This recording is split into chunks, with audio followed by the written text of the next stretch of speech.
My people, Captain Ibrahim Traoré. How does it make you feel? How do you feel when you hear that name, Ibrahim Traoré? Does it make you? Does it make you feel? Yeah, make you. He's a great guy. Yeah, 36 years old, doing great for his country. This man right here, handsome, strong, mentally strong, amazing.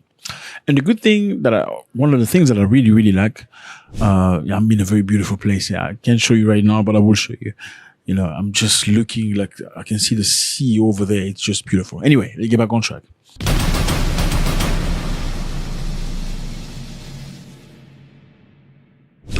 Ibrahim Traoré is doing a tremendous job in his country. President of the Republic of Burkina Faso. Here's a map. You know, here we learn geography. I know a lot of people don't know geography, but it's okay. I got you. Burkina Faso, one of the most amazing places in Africa. Very hot, but beautiful people. Ibrahim Traoré is doing something very, very interesting. What is he doing? He's building brand new schools. Why is he building schools? His promise to his people was like, okay, no area of Burkina Faso will be schoolless. So he's going to make sure every little simple area or complex place in the country will have decent school. That is why I would urge you to go all out so that we can establish these elite schools, so that these talented individuals do not end up going abroad. Because for a long time, imperialists have always drawn talent from here through scholarships. Once they are home, they do not return to the country. I do not want these brains that are here to end up abroad and not serve our country. Make sure that these initiatives succeed and that we can establish the polytechnic and technological universities we need so that these children can express all their talents and work for the benefit of our homeland. So right now he's working on schools for preschool children, okay, where the kids are going to learn many things, including English.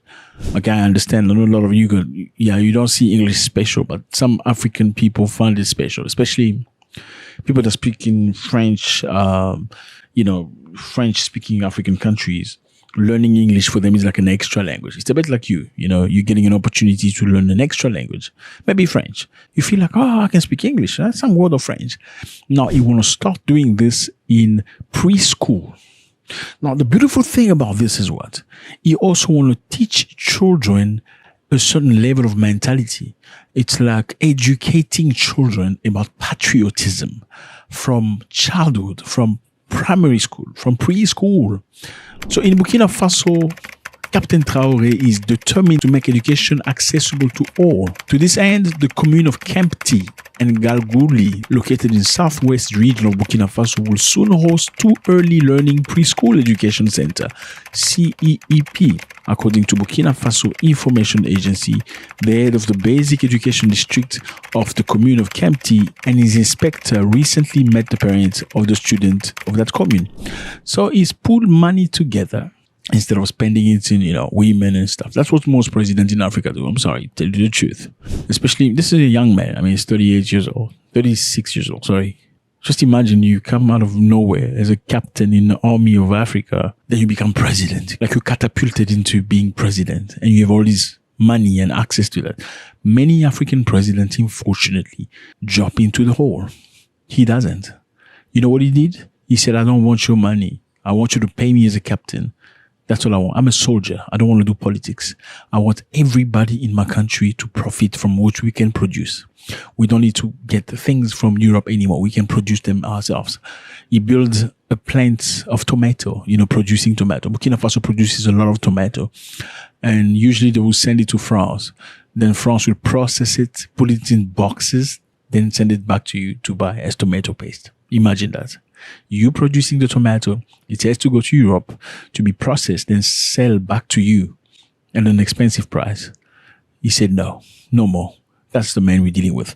So the good thing about this, these children will be learning patriotism. They'll be learning to love the country, learning to love Africa from childhood. Exactly what the Chinese are doing to the Chinese. Isn't this great? Well, let's clap. Let's clap. Now, fellas, we are going to Egypt. Okay, here's Egypt. You can see where the pharaohs are and stuff like that. They've told you that the Egyptians are white. Well, history shows that Egyptians in Egypt during Pharaoh time were not white. They were dark skin color. Well, Hollywood has told you Egyptians are white, and a lot of you people think they're white. No, those ones were not. Okay, these ones now, anyway, let's get back on track. In Egypt, the president is trying to destroy Donald Trump's plan. What is Donald Trump's plan? Donald Trump's plan was to take Gazans or people from Gaza and move them into Egypt. You know, in Gaza, there's been a lot of destruction, a lot of problems. So Trump's goal was to take people from Gaza, 2 million of them, and send some of them in Egypt and some other in Jordan. Now, the president of Egypt was not happy about that because Trump was not asking. He's ordering. So you're going to take these people, I'm going to sanction you. You're going to take these Gazan or Gaza people, or I'm going to cut aid. I mean, do you withhold aid to these countries if they don't agree to take in the Palestinians? Yeah, maybe. Sure. Why not? You mean if they don't agree? If they don't agree, I would conceivably withhold aid. Yeah. Bullying people around, crazy stuff. People in Gaza have been through the most. You know, the country that you don't name bombed them. They were bombed really bad. However, imagine the cities being completely destroyed, then being told, okay, you cannot go back home. You have to go to another place. Trump said he wants to rebuild Gaza. Okay, he said he wants to make it a brand new Riviera, a brand new beautiful place. Now, if you're going to rebuild the place, what are you going to do with the people? You want to send the people to another place, to another country. The U.S. will take over the Gaza Strip, and we will do a job with it, too. We'll own it and be responsible for dismantling all of the dangerous unexploded bombs and other weapons on the site, level the site and get rid of the destroyed buildings, level it out, create an economic development that will supply unlimited numbers of jobs and housing for the people of the area. Do a real job, do something different. Just can't go back. If you go back, it's going to end up the same way it has for 100 years. Now, what tells us that you're going to ask them to come back to their homes after you rebuild? What is your benefit? Because it clearly, we can see that you don't like them very much. Now, why would you want to build their houses and their places for them to come back? Do they have money to pay you back? They clearly don't. Why would you want to do that? Well, the Egyptian president said, you know what? I don't want people from Gaza in my country. Okay? How about I build for them? How about I do the plan by myself? بشأن موضوع تهجير الفلسطينيين وأود أن أطمئن الشعب المصري بأنه لا يمكن أبدا التساهل أو السماح بالبساس بالأمن القومي المصري وأطمئنكم بأننا عازمون على العمل مع الرئيس ترامب وهو يرغب في تحقيق السلام للتوصل إلى السلام المنشود القائم على حل الدولتين. هذه الأزمة اللي جاءت هذا الظلم التاريخي مش إخراج الشعب الفلسطيني من مكانه، لا، الظلم التاريخي اللي وقع للفلسطينيين وتم تهجيرهم قبل كده ولم يرجعوا إلى مناطق ثبت أو سبق التأكيد لهم إن هم ممكن يرجعوا تاني بعد ما يتم تعميرها. هل ممكن الكلام ده يتكرر مرة تاني؟ أنا ما افتكرش. بقولها بمنتهى الوضوح. ترحيل وتهجير الشعب الفلسطيني من مكانه هو ظلم لا يمكن أن نشارك فيه. So he says his plan will take 3 phases and take up 5 years. Phase 1 should start after emergency Arab summit in Cairo on the 27th of February. Ahead of that, officials from Egypt, Qatar, and UAE and Jordan are to meet on Thursday in Saudi Arabia to discuss the proposed reconstruction. So this is the best way to destroy somebody's plan. Okay, Trump says he's going to put the money down so he can rebuild Gaza. Even the king of Jordan went to the United States of America to discuss with Trump to ask him to drop that idea of, reconstructing Gaza and sending people in his country. He says he's only willing to take about 2,000 children who are living with cancer. That was the offer from Jordan. Mr. President, I think we have to keep in mind that there is a plan from Egypt and the Arab countries. We're being invited by Mohammed bin Salman to discussions in Riyadh. I think the point is how do we make this work in a way that is good for everybody? Right. Obviously, we have to look at the best interests of the United States, of the people in the region, especially to my people of Jordan. And we're going to have some interesting discussions today. I think one of the things that we can do right away is take 2,000 children that are either cancer children or in a very ill state to Jordan as quickly as possible, and then wait for, I think, the Egyptians to present their plan on how we can work with the president to work on Gaza challenges. They're not willing to take millions of people from, I mean, just imagine somebody coming and saying, oh, you're leaving your home, go to another country, we're going to fix your home for you, after we bombarded it. I mean, I'm just saying, because they've been sending the weapons to the country that you don't name. Doesn't even make any sense. And now we're going to Mozambique, fellas. Comentao, meu amigo. Yeah, okay. So in Mozambique, they speak Portuguese. That was Portuguese. Why do they speak Portuguese? Because Mozambique was colonized by the Portuguese. Look at the map. Here's Mozambique. Here's Angola. These are some of the... Here's Cape Verde. These are the countries that were colonized by the Portuguese. So when the Portuguese came, they forced black people to learn how to speak Portuguese. You know, in order for the white man to like you, you should be able to speak his language. That's what it is. Like in South Africa, the older people had to speak Afrikaans to get nicer consideration, to get jobs. You know what I mean? If you don't speak Afrikaans, you can't speak to the white man, the farmer at the time. And up until today, not many black South Africans speak Afrikaans, but the older blacks speak Afrikaans, because back in time, in order for you to have a job, you had to be Afrikaans lectured. Anyway, let's continue. In Mozambique, the U.S. Department government, the DOGE, this is a government office created by Donald Trump that's run by Elon Musk. The goal for this is to cut off every funding that is unnecessary. They've announced a new cut-off in support program for Mozambique, in this case, for male circumcision of $10 million. So the United States of America sends $10 million to Mozambique for male circumcision. That's crazy, fellas. How does that benefit the United States of America?